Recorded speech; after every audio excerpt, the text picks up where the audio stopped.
भाई का नाम ओम हरी लाल है और ये भाई की टेस्टमनी अपनी बताते हैं कि 13 साल पहले इस भाई को जो है पागलपन के दौरे पड़ने शुरू हुए। एकदम से इनका दिमाग फिर गया, घूम गया और पागल हो चुके थे। और ये कहते हैं कि हर समय अपने हाथ से सामान जो भी हाथ में आता था उसे फेंक कर मारते थे और पागलपन के अटैक के कारण घर से जो है बाहर ही रहते थे, भाग जाते थे। सड़कों पर पागलों की तरह घूमते थे, भिखारियों की तरह। कहते हैं ना तो कभी नहाए थे, जैसे पागल हुए तो नहाना टोटली बंद कर दिया। ना तो नहाते थे, ना तो ठीक से सोते थे, सोते भी नहीं थे, दिन रात जागते रहते थे। सामान जो है उठाकर मारते थे एक दूसरे को और दीवारों में अपने जो है सिर को पटकते थे। और घर से भाग जाने के कारण के घर वाले इन्हें रस्सियों से और पसल जी सांकलों से, जंजीरों से इस भाई को जकड़ के जो है बांध कर रखना पड़ता था, क्योंकि घर से भाग जाते और सिर्फ रोड्स के ऊपर, सड़कों पर ही सोते थे। और इनकी हालत नहाते नहीं थे, इसकी वजह से जो भिखारी होते उनके जैसे इस भाई की हालत हो चुकी थी पूरी तरह से और खाना पीना बंद हो गया था। तुम्हें याद है कितने साल तुम घर के बाहर रहे? 8 साल।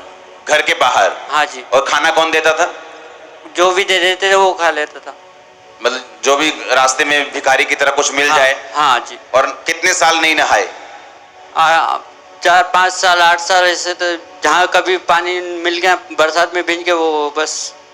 और ऐसे फटे कपड़ों में? जी जी। और सड़कों पे रहे?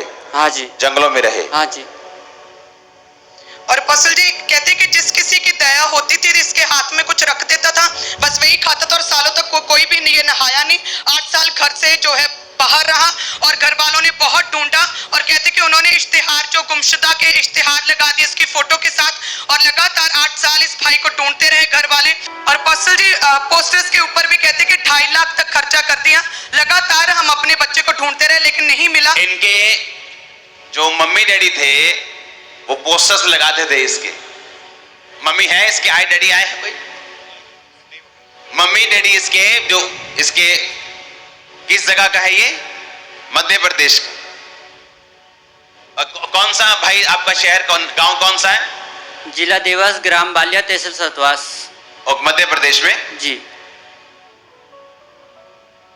जब पागलपन के दौरे पड़ने शुरू हुए, सुसाइड करनी शुरू की, 2 बार सुसाइड की, पागलपन के दौरे बढ़ गए, फिर घर से बाहर रहना शुरू किया, फिर जंगलों में चला गया, उसके बाद मेंटली अपसेट हो गया। उसके बाद फैमिली ने 2.5 लाख रुपए के पोस्टर्स लगाए हैं अकेले 8 सालों में। और पसल जी जब ये 8 साल के बाद मिला जंगलों से, तब भी सेम ऐसी कंडीशन थी, सेम इसी तरह से पागल था, भिखारी लग रहा था, पहचान नहीं हो पा रहा था, बाल बढ़ चुके थे और कहते नाखून बढ़ गए थे, बिल्कुल भी पहचान में नहीं आ रहा था, भिखारी था और कोई सुध-बुध नहीं थी। और कहते कि फिर जब वापस आया 8 साल के बाद तो 10-12 अन्य जगहों पर भी लेकर गए, उस पर भी बहुत सा पैसा खर्च किया, लेकिन कहीं से कोई भी आराम नहीं है, कोई छुटकारा नहीं मिला। और कहते कि फिर किसी भाई ने जब इसे देखा, ऐसी हालत को देखा, जिसे चर्च के बारे में बताया था, उससे पहले जब इसे घर वाले इसे घर लेकर आए तब भी इसने अपने आप को फांसी लगा ली और मारने की कोशिश की, जहर खा ली, क्योंकि इसे कोई भी सुध-बुध नहीं थी, टोटली पागल था। और जैसे किसी ने चर्च के बारे में बताया पसल जी, 1 मार्च 2022 को प्रेयर माउंटेन प्रेयर जो ऑनलाइन मीटिंग होती वहां वो इस भाई ने अपनी फैमिली के साथ घर बैठकर अटेंड की थी, प्रार्थना माउंटेन की प्रेयर को, जो आपने स्पेशली प्रार्थना की। और पसल जैसे आपने उस प्रेयर में बोला था कि प्रभु की महिमा के लिए ऑनलाइन व्यूअर्स को परमेश्वर का आत्मा छुएगा, फिजिकली मेंटली टच करेगा। और पसल भाई कहते जैसे ही आपने ये वर्ड्स बोले प्रेयर माउंटेन से, एकदम से करंट पूरी बॉडी में फैला, पूरी बॉडी पवित्र आत्मा से भर के उछलने लगा। और कहते कि एकदम से मुझे उस रात तुम क्या बदलाव हुआ तुम्हारी लाइफ में? उस रात में मुझे ऐसा लगा बिल्कुल हल्का फूल हो गया। हल्का हो गया? हाँ जी। और तुमने लिखा कि तुम चैन से सोए उस रात? जी जी। जिस रात तुम पर प्रार्थना हुई? हाँ जी। और ये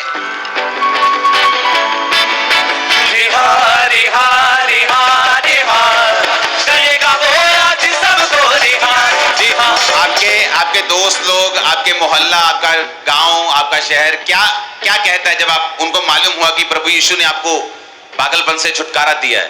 बोले कि वो जाति बदल दी, ये बदल दिया, वो धर्म बदल दिया। उसको बोलो पागल अच्छा था तो वही धर्म में। हाँ पागल अच्छा था, लेकिन पागलपन से आजादी नहीं चाहिए। शैतान झूठा है। सुनो मेरी बात, एक है कि किसी को मेंटली अपसेट के दौरे पड़ना, बैठ जाओ। एक है कि मेंटली अपसेट के अटैक होना, फिर वो बढ़ना, फिर वो पागलपन में बदलना, फिर घर से चले जाना। जब घर वाले संभाल नहीं सकते 1 साल 2 साल वो खुला छोड़ देते, जब खुला छोड़ दिया ये बाहर निकला, जब सड़कों पे रहने लगा, फिर घर से निकल गया, फिर दूर कहीं चला गया जंगलों में, भिखारी की तरह रहने लगा, कोई एक रोटी दे दी खा ली, बारिश में भीग गए। 8 साल अपने घर से बाहर रहा। इसकी फैमिली ने इश्तिहार, पोस्टर, 2.5 लाख रुपए इश्तिहारों और पोस्टर्स पे लगाए। कौन था जिसने बताया था यीशु मसीह के बारे में तुम्हारे घर में? एक भाई आए थे ऐसे सुसमाचार करने के लिए, तो मुझे बताया, मेरे मम्मी पापा को किसी को पता नहीं है अभी। तो उस समय तुमने वो मीटिंग अटेंड किया? जी जी। ओ जीसस। ये 1 मार्च 2022 की प्रेयर माउंटेन अगर आप प्रेयर देखेंगे तो उसमें स्पेशल प्रेयर हो रही थी कि जिनको फिजिकली और मेंटली जिनको टच चाहिए, परमेश्वर उनको टच कर रहे हैं। और जब वो प्रेयर को रिसीव किया तो उस रात वो चैन से सोया। आज वो बंदा बन के आपके सामने खड़ा है। आजा भाई। रिहा रिहा रिहा। नाम क्या है? हरिओम मंडलोई। हाँ, हरिओम मंडलोई। यार बड़े खतरनाक नाम है तुम्हारे, जगह के भी समझ नहीं आ रहा ना तुम्हारा भी। हालेलुया। क्या कहना चाहते हो? बहुत से लोग हैं यहाँ पे जिनके घरों में ऐसी प्रॉब्लम्स हैं जो डॉक्टर जवाब दे चुके हैं। कोई कैंसर है, किसी को बीमारी है, किसी को पागलपन है। तुम्हारे एक्सपीरियंस से क्या कहना चाहते हो परमेश्वर के बारे में उनको? परमेश्वर से बढ़ के और कोई नहीं है जो अच्छे को ना नहीं याद ला देता सभी के। मैं इससे इसलिए पूछ रहा हूं कि आप ये मत समझना कि अभी थोड़ा ठीक हुआ है, ये पूरा ठीक हो चुके हैं। ओ आमीन ऊंचा चाहिए चर्च।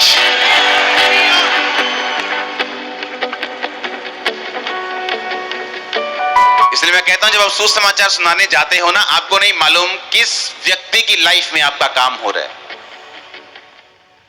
यहां से लड़के लोग पोस्टर लगाने के लिए जाते थे। एक शराबी ने, सुसाइड करने वाला शराबी, मतलब एक होता है कि शराब पीना, एक होता है शराब ज्यादा पीना, एक होता है शराबी, मतलब सुबह भी पीना, दोपहर भी, शाम भी, कमाया शराब, बच्चे भूखे मरे, वाइफ मरे, कोई चिंता नहीं, शराब।